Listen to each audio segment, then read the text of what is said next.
इसकी सीबीआई जांच की मांग की गई थी। सोमवार को इस मामले पर सुप्रीम कोर्ट में चर्चा हुई। सीजीआई ने जब अपने बयान का स्पष्टीकरण दे दिया है तो उसके बावजूद तोड़ मरोड़ कर गलत इरादों से ये सोशल मीडिया पर क्यों प्रचारित किया जा रहा है? क्या आप खुलकर जो मनाए जिसको मनाए कह सकते हैं? सबको अपने अधिकारों की तो चिंता है, लेकिन कर्तव्यों की चिंता नहीं है। तो सरकार चाहे तो लगाम लगा सकती है, चाहे वो सोशल मीडिया हो, चाहे कोई प्रिंट मीडिया हो। पीआईएल और सुओ मोटो जो भी एक्शन होता है, ये किसी भी न्यायालय की ओर से ये जनहित का ही एंगल रख करके किया जाता है। यानी कि सीजेपी की इस पूरी मुहिम के खिलाफ सीबीआई जांच हो, इसको लेकर आगे सुनवाई होगी। हो सकती है कि सोशल मीडिया, इंस्टाग्राम हो, यूट्यूब हो, उस पर फॉलोवर और सब्सक्राइबर्स बढ़ाने का ऐसा खेल निकल चला है कि लोग सबसे आगे ब्रेक करने की मुहिम में जुड़े रहना चाहते हैं। और अदालत पहले भी इसमें निर्देश जारी कर चुकी है, बयान दे चुकी है, लेकिन उसके बावजूद भी ऐसा हो रहा है तो यह दुखद है। इतनी भावुकता से मत लीजिए। सुप्रीम कोर्ट में जब कॉकरोच जनता पार्टी के खिलाफ दाखिल पीआईएल पर सुनवाई हुई तो chief justice of India Suryakant की यही टिप्पणी सबसे ज्यादा अब चर्चा में आ गई है। दरअसल सीजेपी यानी कॉकरोच जनता पार्टी के खिलाफ दाखिल की गई याचिका पर सुप्रीम कोर्ट सुनवाई के लिए तैयार हो गया है। हालांकि इसके लिए कोई तय तारीख अभी निर्धारित नहीं की गई है। भारत के मुख्य न्यायाधीश सीजेआई सूर्यकांत ने कहा कि इसमें तुरंत तत्काल सुनवाई की कोई जरूरत नहीं है। खास बात यह है कि सीजेआई के बयान के बाद से ही सोशल मीडिया पर सीजेपी कॉकरोच जनता पार्टी चर्चा में आ गई है। अब याचिका दाखिल कर इसकी सीबीआई जांच की मांग की गई थी। सोमवार को इस मामले पर सुप्रीम कोर्ट में चर्चा हुई। Advocate NK. गोस्वामी ने अदालत से कहा वो न्यायपालिका की छवि को खराब कर रहे हैं। इस पर सीजेआई ने कहा इस मामले को ज्यादा भावुक होकर ना लीजिए। एक और दूसरी पीआईएल में वकीलों की फर्जी डिग्रियों के मामले की सीबीआई जांच की भी मांग की गई है। तो इस महत्वपूर्ण खबर पर बात करने के लिए सीधा मैं स्वागत करना चाहूंगा navbharattimes.com के हमारे लीगल एडिटर मनीष राज जी का। मनीष जी, आपका बहुत बहुत स्वागत है। सीजेपी का यह मामला अब पीआईएल के जरिए सुप्रीम कोर्ट में पहुंचा और एक तरह से कहा जा सकता है कि सीजेपी के अस्तित्व में आने के बाद बतौर अपने पद पर रहते हुए यह सीजेआई का पहला रिएक्शन है, पहला बयान आया है। ये क्या पीआईएल दाखिल की गई और इसमें क्या टिप्पणी की गई है मुख्य न्यायाधीश की तरफ? बिल्कुल जो 15 मई को बयान सीजीआई का तमाम मीडिया चैनलों पर आया था कॉकरोच को लेकर कि जो बेरोजगार युवा हैं कॉकरोच है, हालांकि उसकी सफाई सीजीआई ने दी थी 16 तारीख को, लेकिन तमाम मीडिया प्लेटफॉर्म पर इस तरह के जो खबरें आने लगी, इंस्टाग्राम हैंडल बन गए, तो उसका सोशल मीडिया पर दुरुपयोग को देखते हुए वकीलों ने याचिका दायर की थी। कई याचिकाएं दायर की दी थी, उनको क्लब करके सीजीआई ने आज सुनवाई के लिए रखा था। लेकिन उन्होंने यह कहा कि फिलहाल तत्काल सुनवाई की कोई जरूरत नहीं है, ऐसी कोई अर्जेंसी नहीं है। लेकिन याचिका में क्या था?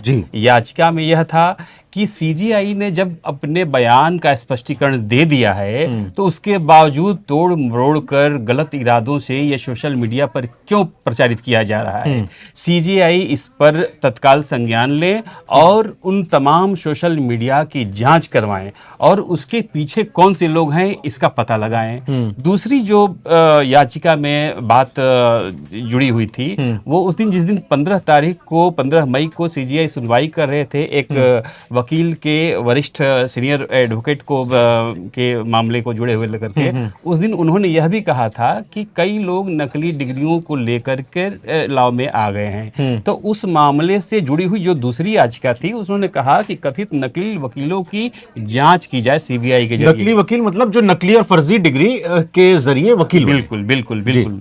जो पहले क्या होता था कि पहले एआईबीए के एग्जाम नहीं होते थे, अब तो एआईबीए के exam bar council of India लेता है। लेकिन पहले कई जगहों से बिना, जब एआईबीए का एग्जाम नहीं होता एआईबीए का, तो उस वक्त कई जगहों से लोग तरह तरह से फेक डिग्रियां लेकर के जुट गए थे। तो ऐसे कई वकीलों की बाढ़ आ गई है जो कि सीजीआई के संज्ञान में है। तो ऐसे ही वकीलों को उन्होंने कहा था, तो इस पर भी याचिका दायर की गई थी। तो उस पर भी सीजीआई ने कहा कि अभी ऐसी कोई तत्काल अर्जेंसी नहीं है, यह हमारे संज्ञान में है, समय आने पर हम इस पर उचित कार्रवाई करेंगे। संविधान हमें अभिव्यक्ति की आज़ादी देता है और अभिव्यक्ति की आज़ादी की बात को लेकर ही आप अपनी बात को रखते हैं, लेकिन इसमें क्या आप खुलकर जो मनाए जिसको मनाए कह सकते हैं? क्योंकि इसको लेकर यही कहा जा रहा है कि सीजेपी खुलकर अपनी बात रख रही है, क्योंकि अभिव्यक्ति की आज़ादी है मिली है बिल्कुल संविधान बिल्कुल में। बिल्कुल। संविधान हमें तो अभिव्यक्ति और बोलने की आज़ादी देता है, ये सही बात है। लेकिन यहाँ पे देश में क्या दिक्कत है मैं बता रहा हूँ, सबको अपने अधिकारों की तो चिंता है, लेकिन कर्तव्यों की चिंता नहीं है। संविधान कहता है कि आपको अभिव्यक्ति की आज़ादी दी जाती है। आप चाहे लिख करके उसको व्यक्त करें या बोल करके करें, आपको अभिव्यक्ति की आज़ादी है। यह संविधान के अनुच्छेद 19(1)(a) के तहत यह आज़ादी दी ठीक गई है। है। लेकिन इस पर कुछ रिस्ट्रिक्शन भी लगाए गए हैं। ये पूरी तरह से आज़ादी नहीं है, संविधान के ही तहत। ये चीज़ें लोगों को नहीं मालूम है। संविधान का अनुच्छेद 19(2) कहता है कि राज्य कई मामलों में यदि चाहे तो आपकी स्वतंत्रता पर उचित प्रतिबंध लगा सकता है।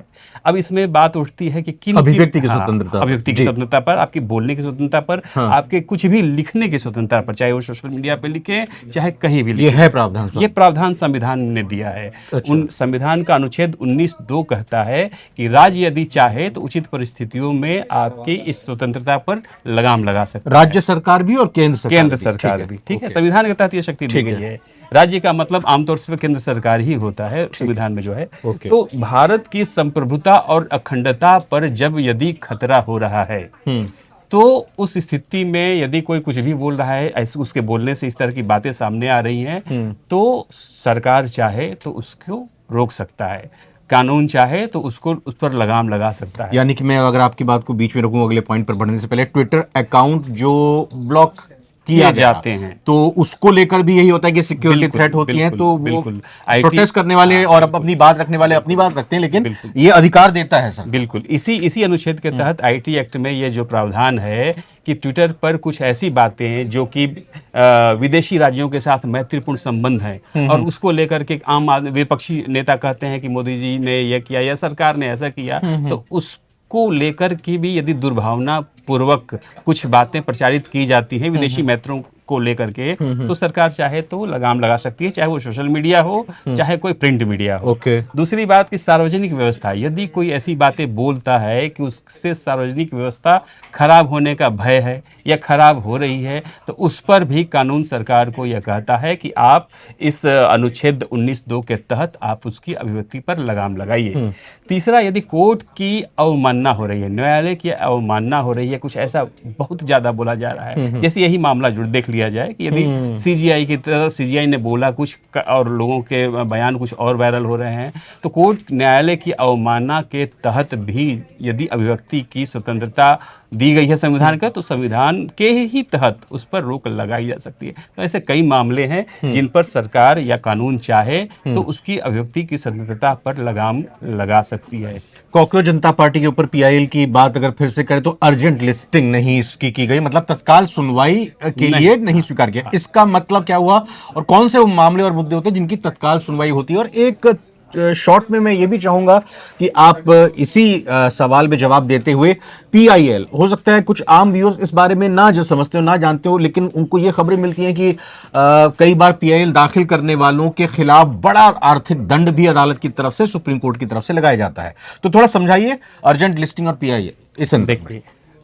पीआईएल जो है पब्लिक इंटरेस्ट लिटिगेशन, यानी जनहित से जुड़े ऐसे मामले जो कि व्यापक जनहित के मामले हैं, उसको लेकर के पीआईएल हाई कोर्ट में या सुप्रीम कोर्ट में दाखिल की जाती है। अब सुप्रीम कोर्ट या हाई कोर्ट के जो जज हैं वो देखेंगे कि यह व्यापक जनहित का मामला है तो उस पर सुनवाई करेंगे, यह त्वरित सुनवाई का मामला है तो उस पर त्वरित सुनवाई करेंगे, ये अपने विवेकाधिकार से। कुछ ऐसे मामले होते हैं जैसे मान लीजिए किसी के बयान से कोई तुरंत दंगा फैलने की स्थिति हो गई, दंगा फैल गया, तो उस पर तुरंत जो टिशा का मामला है उस त्वरित, बिल्कुल, वो मामला इतना बढ़ रहा था, उसमें न्यायालयिक जो अदालतें हैं, जो न्यायालयिक संस्थाएं हैं, उन पर भी आरोप लगे रहे थे। तो यह चीज सुप्रीम कोर्ट के चीफ जस्टिस के संज्ञान में आई कि भाई इसमें अदालती व्यवस्था पर लोग प्रश्न उठा रहे हैं, मीडिया ट्रायल हो रहा है, तो इसको उन्होंने अपने संज्ञान में लिया, सुओ मोटो लिया और उस पर सुनवाई की। तो पीआईएल और सुओ मोटो जो भी एक्शन होता है ये किसी भी न्यायालय की ओर से ये जनहित का ही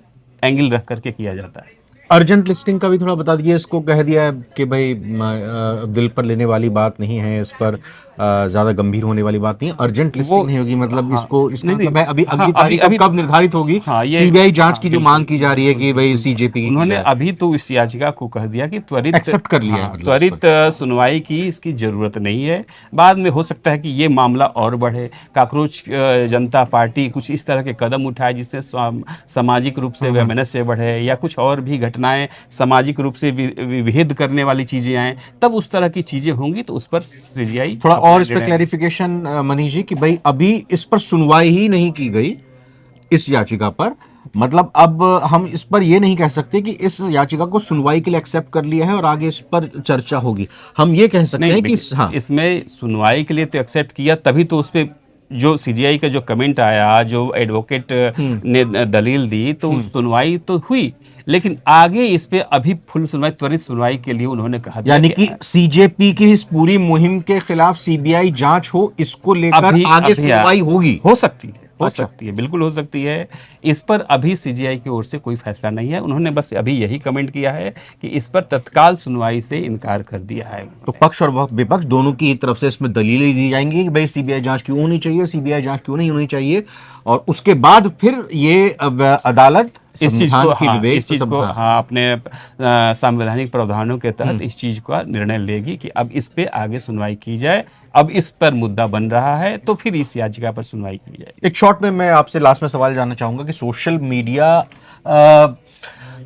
को लेकर या सीजेपी की इस मुहिम को लेकर ये भी वकीलों की तरफ से सवाल आया कि भाई आप अदालत की प्रोसीडिंग्स में जो टिप्पणी की जाती हैं, जो बातें रखी जाती हैं, आप उनका कॉमर्शियल इस्तेमाल नहीं करते। और दूसरी तरफ हम ये भी देख रहे हैं कि आजकल फॉलोअर्स बढ़ाने की अंधी दौड़ में, हालांकि इस मुहिम को इतर अलग रखते हैं कि भाई ये उस तरह की मुहिम नहीं, हम आज के जेनजिया और युवाओं को या और बड़े लोगों को भी देखें कि भाई उनके अंदर ये बेचैनी होती है फॉलोअर्स बढ़ाने की, और ये कहीं ना कहीं गलत कदम उठाते हुए भी दिखाई देती है। तो इसको आप किस तरह से देख रहे हैं? देखिए, सोशल मीडिया और डिजिटल मीडिया का जो प्रसार हुआ है, इस पे हालांकि तमाम संवैधानिक संस्थाएं कहती हैं कि भाई इस पे संयम से काम आप लोग करिए, यह भी एक अभिव्यक्ति का बहुत सशक्त माध्यम है, लेकिन इसमें भी संयम की जरूरत है। लेकिन आजकल जो देखने में आ रही है चीजें कि सोशल मीडिया, इंस्टाग्राम हो, यूट्यूब हो, उस पर फॉलोवर और सब्सक्राइबर्स बढ़ाने का ऐसा खेल निकल चला है कि लोग सबसे आगे ब्रेक करने की मुहिम में जुड़े रहना चाहते हैं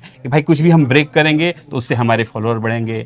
कुछ बयानों को आप देख रहे होंगे कि जो कुछ बात कुछ और है, लेकिन उसकी हेडलाइन कुछ ऐसी रखी जा रही है कि लोग उससे अट्रैक्ट हों और क्लिक करें। क्लिक बेट टाइप की वो चीजें हैं, और यह सब सिर्फ और सिर्फ किस लिए? तो सोशल मीडिया पे फॉलोअर्स बढ़े, वो एक आय का, इनकम का जरिया भी बन चुका है। तो इसलिए हर आदमी, हर महिला इस चीज से अदालत की टिप्पणी को भी कमर्शियल इस्तेमाल में नहीं ला सकते हैं, ये भी बिल्कुल ये बातें पहले भी उठी हैं कि अदालत की जो प्रोसीडिंग होती हैं, कई ऐसे इंस्टाग्राम हैंडल हैं, कई यूट्यूब चैनल है जो अदालत की जो लाइव स्ट्रीमिंग होती है उसको क्लिप करके उसको अपने पोर्टल पे डालते हैं। हालांकि कई लोगों ने यह डिस्क्लेमर, मैंने देखा है कि यह डिस्क्लेमर डाल रहा है कि यह सिर्फ शिक्षा के उद्देश्य के लिए है, लेकिन सिर्फ शिक्षा के लिए उद्देश्य के लिए नहीं है। उनके यूट्यूब चैनल से उनको कुछ ना कुछ पैसा भी आ रहा है। ऐसे मामलों में दिक्कत क्या होती है रंग जी, मैं आपको बताता हूँ कि कई बार अदालत कुछ कहना और चाहती है, जनता कुछ और समझ लेती है, क्योंकि वो प्रोसीडिंग फुल नहीं होती है, वो बस क्लिप होती है, छोटी छोटी क्लिप होती है। तो जो उनको लगता है कि ये चीज वायरल हो सकती है, बस वही चीजें वो क्लिप में सोशल मीडिया पे डालते हैं। तो इसी चीज का संज्ञान लेने के लिए भी कहा गया है, और अदालत पहले भी इसमें निर्देश जारी कर चुकी है, बयान दे चुकी है, लेकिन उसके बावजूद भी ऐसा हो रहा है, तो यह दुखद है। बहुत बहुत शुक्रिया मनीषा जी, आपने बड़े भी विस्तार से और बड़ी साधारण और आम बोलचाल की भाषा में इस कानूनी दांव पेंच की उलझनों को समझाया, और खबर के संदर्भ में भी ये जानकारी और अपडेट दी कि भाई सीजेपी के खिलाफ आगे ये याचिका पीआईएल जो लगाई गई है, इस पर सुनवाई होगी, और फिलहाल तुरंत इस पर सुनवाई करने से मुख्य न्यायाधीश ने इनकार कर दिया है। और अब आगे ये देखना होगा कि किस तरह से पीआईएल पर अगली सुनवाई होती है और ये मामला कितना आगे जाकर बढ़ता है। फिलहाल बहुत बहुत धन्यवाद।